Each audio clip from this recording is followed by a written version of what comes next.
Taxes aren't the only bill people are struggling with. Grocery bills are up, interest rates are up, mortgages are up, and Torontonians tell me they're already feeling the pain in their wallet. Outrageous. I'm barely able to cover my living costs as it is. So with an increase more, it's very concerning.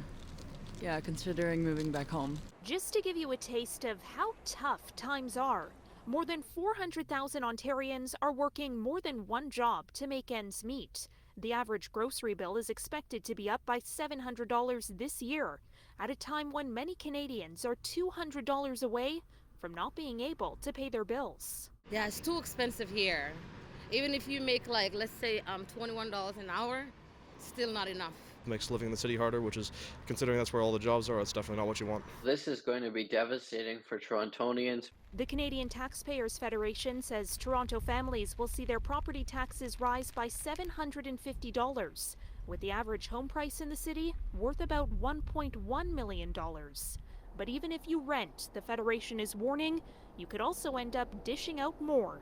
Property taxes are assessed to them indirectly or passed on indirectly. We know that people who own buildings, people who run buildings, aren't just going to eat these costs and not pass them on. So this is going to affect fundamentally everybody in the city of Toronto. Toronto's budget chief contends at pre-budget consultations, the city heard compellingly that in hard times, it must continue delivering the services people rely on. That's exactly what was said to me at multiple locations at the table by residents.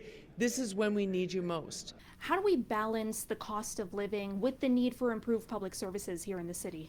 Well, it is a challenge, of course. I mean, you don't want to put onerous tax increases on your citizens, and I understand that. But at the same time, people want services. They want the garbage to be picked up. They want transit. They want good roads. They want parks. They want social services, cultural facilities. And somehow we have to pay for those. We're needing things, and that's the way to do it.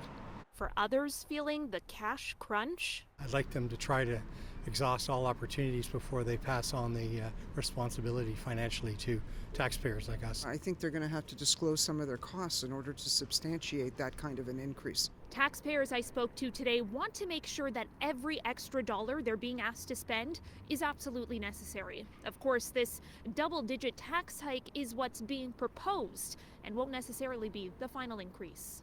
For City News, I'm Caryn Ceolin.